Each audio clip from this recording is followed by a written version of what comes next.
যে পৃথিবীতে দৈনিক 1,54,000 মানুষ মারা যায়। 1,54,000 মানুষ, এর মধ্যে 1,24,000 মানুষ মারা যায় বেঈমান অবস্থা। প্রতি সেকেন্ডে 2 জন মানুষ বেঈমান অবস্থায় মারা যায়। সারা পৃথিবীতে প্রতি সেকেন্ডে 2 জন মানুষ বেঈমান অবস্থায় মারা যায়। মানুষ যে কথা বলে, আমরা যে কথা বলি, সবচেয়ে ছোট যেই কথাটা, একটা বাক্য পূর্ণ মুরাক্কাবে মুফিদ, একটা জুমলা, একটা কালাম, এটা দেখা গেছে ছোট্ট একটা জুমলা বলতে সময় লাগে 7.5 সেকেন্ড।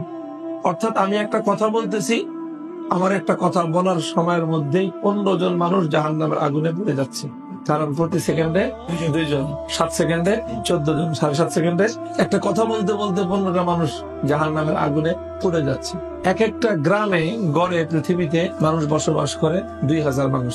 1,24,000 মানুষ যদি প্রতিদিন জাহান্নামের আগুনে পুড়ে, তার মানে 62টা গ্রাম প্রতিদিন জাহান্নামের আগুনে পুড়ে ছাই হয়ে যায়। 62টা গ্রাম জ্বলতেছে, আর আমরা হলাম ফায়ার ব্রিগেডের দায়িত্বে। এখন আমাদের আসলে কি করণীয়? আমাদের উচিত হলো, যেটা আমাদের হৃদয়ের দাউ দাউ করে একটা আগুন ধরা দরকার, সে আগুন হলো দরদের আগুন। আমাদের বাংলাদেশে 16 কোটি মানুষ, এর মধ্যে 14 কোটি হলো মুসলমান, আর বাকি 2 কোটি নাহাদুল্লাহ মুসলিম। 14 জন যদি দাওয়াত দিত, তো 2 জন মানুষ অমুসলিম থাকে কেন? 7 জনের ভাগে 1 জন পড়তো। তো 7 জন লোক যদি একজনের পিছনে ছুটতো দাওয়াত নিয়ে, তাহলে সেই মানুষটা জাহান্নামের আগুনে জ্বলতে পারত। সে মানুষটা জাহান্নামের আগুনে জ্বলতেছে কেন? সেই 7 জনের দায়িত্ব ছিল তাকে রক্ষা করা। এই 7 জন তো তারা আরামের ঘুম ঘুমাইতেছে, তারা মজা লুটতেছে, আর তারা বলতেছে যে বহু ধর্মের বিচিত্র বাংলাদেশ, এই বৈচিত্র্যের সৌন্দর্য ধরে রাখতে হবে আমাদের, যাতে যে যে ধর্মে আছে ওই ধর্মে থাকে। ধর্মান্তরিত হয়ে গেলে তো আস্তে আস্তে কুফর বিলুপ্ত হয়ে যাবে, তখন আর এই সৌন্দর্য থাকবে না। সমাজের প্রত্যেকটা মুমিন যদি দায়ী হইতো, প্রত্যেকজন মুমিন যদি দায়ী হইতো, তাহলে কোন মানুষ অমুসলিম থাকতে পারতো। এই যে ইফতা পড়ার যে ফিতনা শুরু হয়েছে, এটা বড় ফিতনা শুরু হয়েছে। কি পড়া? ইফতা পড়া, বড় ফিতনা। প্রত্যেকে বুঝতেছে যে আমার নামের শেষে মুফতি লাগাইতেই হবে। এটা চাকরির জন্য দরকার, বিয়ে শাদীর জন্য দরকার, যাই কিছুর জন্য।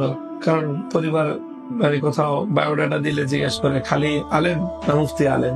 এই জন্য পড়াশোনা যাই হোক, নামের শেষে একটা মুফতি ডিগ্রি লাগায়।